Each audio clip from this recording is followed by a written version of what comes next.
자, 자리에 계시면 1번 줘보세요.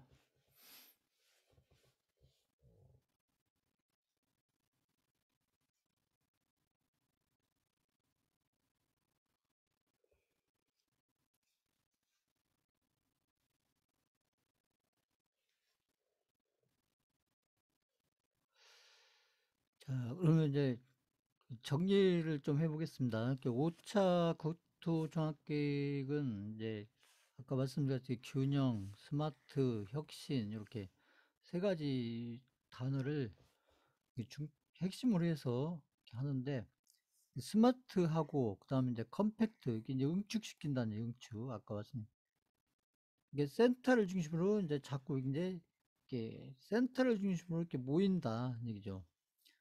스마트폰도 그렇고, 그다음에 커브앤, 이게 이제 지방 같은 경우도 이제 대도시 중심으로 해서 이 소도시들이, 이 대도시 중심으로 이게 대도시, 이게 보통 이게 광역시가 되겠죠, 광역시. 이게 대도시를 중심으로 해서 이게 이제 이렇게 연결이 된다, 이렇게 연결이, 연결이. 그래서 허브 앤 스포크 형식으로 해서 이제 이렇게 단어를 이렇게 쓰는 거죠. 스마트, 컴팩, 허브 앤 스포크. 이렇게 쓰는 거고요. 그래서 이제 핵심이 보면 이제 컴팩트. 그래서 20년 후에 우리 국토가 어떻게 달라져 있을 거냐. 그래서 거기에 맞춰서 지금 선택을 지금 인구가 감소하는 거에 포인트를 두고 지금 국토 계획을 국가부터 해서 지방자치단체까지 그 방향에 맞춰서 지금 모든 계획을 그렇게 세워가고 있다. 그리고 그렇게 지금 진행돼 가고 있다. 그렇게 지금 정리되어 가고 있다. 이렇게 보시면 되는 거고, 그래서 인구가 지금 보면 인구가 감소하고 있고, 저성장, 고성장이고 저성장, 그 다음에 인구 변화가 이게 이제 굉장히 중요한 문제가 될 거다. 그래서 이제 인구 변화 중에 하나가 지금 이제 지구의 온도가 지금 오르고 있다는 얘기죠. 오르고 있다. 그래서 지금 예상하기로는 지구 온도가 지금 이제 5도씨까지 올라갈 거다. 이렇게 이제 유엔 쪽에서는 그렇게 얘기를 하는데 이게 이제 그 5도면 얼마 안 되네 이렇게 생각했지만 이게 3도만 올라가도 굉장히 심각한 상황들이 많이 온다는 거예요. 대표적으로 막 그 북극이 녹는다든지 남극이 녹는다든지 그 녹으면 어떻게 되겠어요? 북극이 녹고 남극이 녹고 그러면 결국 바닷물이 불어나오면 바닷물이 불어난다는 얘기는 어딘가가 또 잠겨야 된다는 얘기가 되지 않겠어요? 그러니까 아무튼 그래서 나중에 몇십 년 후에 이렇게 기후변화로 인해서 남극, 북극이 녹여서 바닷물이 불어나고 어? 그래서 어디 땅인가가 만약에 잠겨야 된다면 그 나라가 어떤 나라가 될 것이냐 그런 것도 좀 문제가 되겠죠. 아무튼 그런 게 이제 그 기후 변화다. 그래서 인구 감소, 저성장, 성장할 게 별로 없다 앞으로. 그러니까 이제 인구 감소, 저성장, 기후 변화. 근데 이게 이제 키포인트가 되는 거죠. 이렇게 세 개가. 여기다 하나 더 얘기하면 이게 고령화 같은 게 또 이제 하나 되겠는데 이제 고령화라는 부분도 이것도 이제 전 세계적으로 한국도 마찬가지고요. 이 그랬을 때 이제 이걸 해결하기 위해서 여러 가지 이제 이게 기술을 발달시켜야 되고 이제 가치의 변화를 줘야 되고 가치 제가 이제 투자에서도 제가 가치 얘기를 많이 하고 있는데 그래서 행정적으로도 많은 변화를 줘야 된다. 근데 이제 그런 것들이 다 지금 5차 그 국토종합계획 그 방향성에 맞춰서 그런 것들이 나올 수밖에 없는 거고 그래서 이제 이 마을이라는 거, 이 시골에 가면 이 마을이라는 게 이제 빌리지, 이게 마을이라는 것도 보시면 이게 달라진다. 이게 예전에 마을이면은 예- 이제 예전에 이렇게 마을이 이렇게 있으면 마을이 있으면 이게 과거에 그 시골에 마을 같으면 보통 이게 마을 하나당 어떻게 보면 이렇게 막 200명, 300명 이렇게 많이 사는 데는 200명, 300명 이렇게 살던 이런 마을에서 결국 이제 인구가 감소하니까 인구가 줄기 때문에 이 인구가 줄거나 그러니까 인구가 자연적으로 줄기도 하는데 인구들이 이동을 한다는 거죠. 인구들이 그러니까 인구가 줄기도 하는데 그나마 이 줄는 인구가 또 이동까지 한다. 이동까지. 그럼 어디에서 어디를 이동을 하느냐? 아까 지금 쭉 설명한 거예요. 그러니까 이렇게 보면은 이제 그러니까 수도권하고 비수도권하고, 그러면 비수도권의 인구가 수도권 쪽으로 이렇게 이동을 한다는 거예요. 수도권으로 이동을 하고, 그 다음에 이제 지방 같은 경우는 이렇게 대도시를 중심으로 해서 소도시에 있는 인구가 이렇게 대도시 쪽으로 이동을 한다. 그런 얘기죠. 그래서 인구가 줄는 것 플러스, 그 다음에 그나마 인구가 줄는 인구가 또 이동까지 한다. 이동까지. 그것은 이게 정책적으로 국가가 그렇게 이제 이동을 시키는 게 아니고, 그냥 자연스럽게 이렇게 이동을 한다는 거죠. 이동을 해 간다. 그거야 이제 여러 가지 이유가 있겠죠. 이동을 하는 이유는. 그래서 마을도 이제 예전 같으면 200명, 300명 이렇게 했던 그런 빌리지, 이렇게 그런 마을에서 이게 변화를 해서 이게 이제 인구가 이렇게 20명, 30명 이런 인구로 이렇게 바뀌면서 그 인구가 주는 데다가 인구가 이동을 해 가기 때문에 마을 같은 경우 이 빌리지도 결국 스마트해질 수밖에 없다. 그러니까 스마트해진다. 그러니까 지금 마을의 형태가 아니고 이 마을들이 좀 업그레이드가 돼서 좀 단순하게 시골 마을이 아니고 이렇게 어떤 뭐 주택이라든지 여러 가지 이런 것들이 그 도시에 있는 주택 못지않는 그런 어떤 그런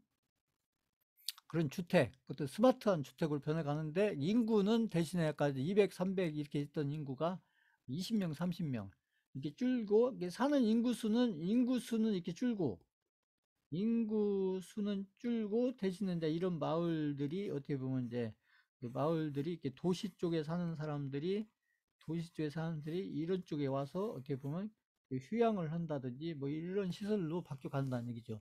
이렇게 보면. 자, 그래서 이제 그렇게 가고, 그래서 이제 이렇게 결국 원래 도심의 도시 재생 사업을 추진할 수밖에 없다. 그런 방향성이 그런 거죠. 그 이유가 아까도 했지만 계속 반복해서 얘기하지만, 결국 그 이유가 왜 그러냐? 결국 인구가 줄고 인구가 이동을 한다. 근데 그걸 국가에서 이동을 시키는 게 아니라 그냥 자연스럽게 이동을 한다는 거예요. 그렇게 이동을 한다. 그래서 이제는 이제 도시 지역도 외곽이 아니라 도심. 그러니까 이렇게 외곽이 아니고 도심.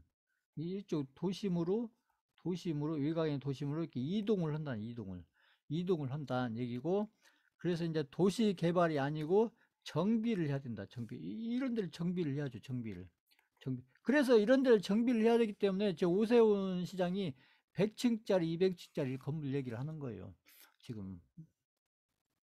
그 다음에 정비 사업도 한계에 이르게 되고, 정비 사업이 아니라 이제 정비가 아니고 다시 새롭게 만들어야 된다. 새롭게. 그래서 예전에 서울 뭐 뉴타운 뭐 이런 계획이, 이명박 정부 때 뉴타운 해가지고 그거 투자했다가 아무튼 실패하신 분들 많이 계시던데, 그러니까 그 뉴타운, 그죠? 이게 재생을 해야 된다. 그래서 이제 이런 변화들이 오면서 이 교통이 중요한데, 결국 이동을 하는데 이렇게 교통이 중요한데, 결국은 아까 그 센터와 이런 데를 이렇게 연결하는 이 교통이 중요한데, 결국 철도가 중요하다. 그래서 앞으로는 우리가 이제 이게 도로도 있고 뭐 아무튼 여러 가지 항만도 있고 뭐 공항도 있고, 아까 얘기했잖아요. 그 여러 교통 시스템들이 있는데, 결국 이런 이제 5차 국토 계획에서 가장 중심에 있는 가장 중요한 교통 시스템은 이 철도가 된다. 철도가. 그래서 이 철도 시대가 되는 거고, 이것은 이제 수도권도 마찬가지고 수도권이 아닌 비수도권에서도 이 철도가 가장 중요한 거고, 그래서 앞으로 이제 철도 관련된 제가 봤을 때는 많은 계획과 발표가 전 나올 거라고 봐요. 정부에서 앞으로.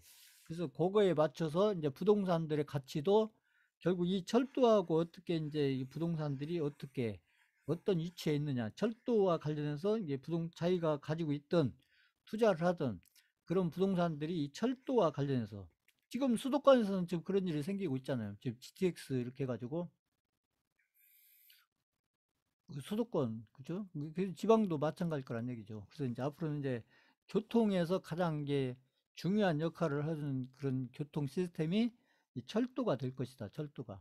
그 이것은 이제 그 변화가 지금 그렇게 오기 때문에 그 인구도 감소하고 도시에 대한 계획도 5차 계획도 거기에 맞춰서 방향을 잡아가겠는데 거기에서 이제 교통이 이제 과거 같으면 주로 뭐 산업도로라든지 뭐 이런 것들이 중요했잖아요. 고속도로라든지 산업도로라든지 이런 것들이 교통에서 중요했는데 앞으로는 이런 것들보다는 오히려 이게 철도가 중요하다. 철도가.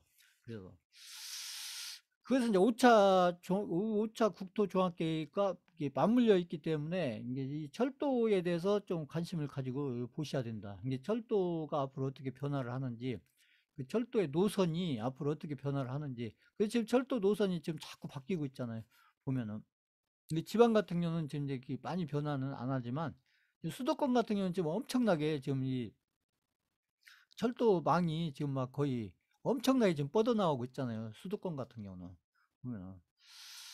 그게 이제 지금 5차 계획과 맞물려서 지금 그런 변화들이 지금 오는 것이다. 이렇게 해서 이제 제가 지금 뭐 거의 1시간 반 이상 5차 종합계획에서 제 설명을 드렸는데 이 5차 종합계획이 이제 우리가 부동산을 이제 관리하거나 투자하는 데 있어서 가장 중요하게 생각하고 왜냐하면 방향이 이 속에 다 들어있기 때문에 지금 설명드린 이제 이런 개념들, 그 다음에 어떤 특징, 그 다음에 과거의 4차까지 하고 지금 5차하고 뭐가 달라지고 있고 뭐가 달라질 것이고 그리고 그게 왜 달라질 수밖에 없는지 뭐 그런 것들을 좀 잘 이해해서 본인들이 크든 적든 가지고 있는 부동산이나 앞으로 투자를 해보려고 하는 부동산들을 선택을 하실 때 이런 어떤 방향성을 염두에 두고서 아무튼 관리를 하든 선택을 하든 이렇게 하셔야 나중에 10년, 20년 후에 결국 좋은 결과로 연결이 되지 않겠느냐. 이렇게 제가 판단을 해서 이제 이 부분이 이제 부동산 관련해서 제가 이제 많은 내용들 지금 뭐 교육을 하고 있는 건 아니기 때문에 그래서 이것만큼은 그래도 부동산과 관련해서 이 5차 국토종합계획은 지금 시작한 지가 지금 1, 2년밖에 안 됐고 그리고 앞으로 20년 동안 계속 어떤 방향을 이거에 맞춰서 부동산들의 방향이 이거에 움직여서 갈 것이기 때문에 그래서 부동산 투자를 잘 하시는 분들이 가장 공부를 많이 하는 게 이 국토종합계획이에요. 이게 일반인들은 그렇지 않는데 그냥 어디 땅이 좋냐, 뭐 어디 땅이 뭐 앞으로 많이 오를 거냐 이렇게 해서 이제 일반 개인들은 그런 데 관심이 많은데 예, 부동산 투자를 정말 잘하시는 분들은 1순위로 공부를 많이 하고 또 깊게 하는 쪽이 이쪽 국토종합계획이에요. 그러니까 국토종합계획을 제가 다 설명드린 건 아니고 그냥 아웃라인만 제가 가장 중요하다고 생각되는 아웃라인만 제가 설명을 드린 거고 그래서 일반인들은 제가 설명드린 이 정도만 좀 알고 계셔도 본인들이 앞으로 미래에 대한민국의 부동산의 어떤 방향성을 보는 데 있어서는 좀 이해를 하실 수 있을 거다.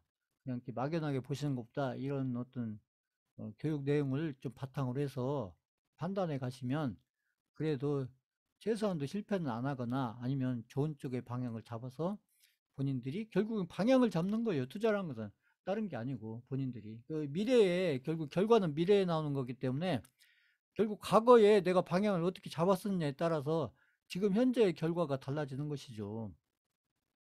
저희가 하는 이 종목과 관련해서 이제 실전하는 것도 다 방향을 잡는 거예요. 방향을. 그것도.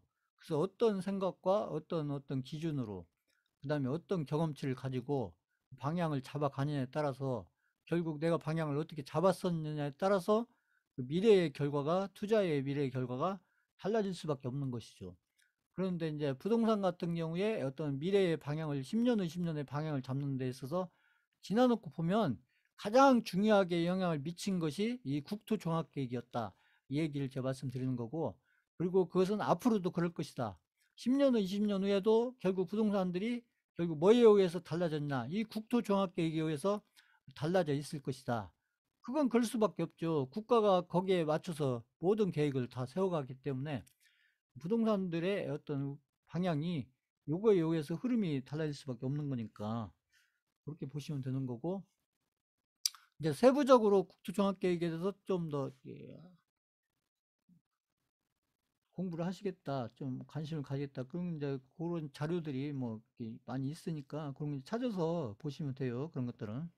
제가 이제 국토종합계획을 좀 아셔야 된다. 이런 의미에서 제가 말씀드린 거고, 또 많은 분들이 또 부동산에 또 관심이 많이 계시니까.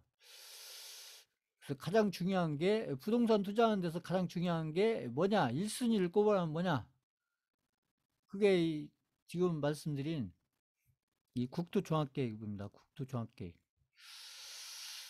4차까지도 마찬가지예요. 4차까지도 국토종합계획을 알고 서신 분들이 이 부동산 투자에서 성공을 하신 거예요. 거기서 당연히 그렇죠. 그러니까 자,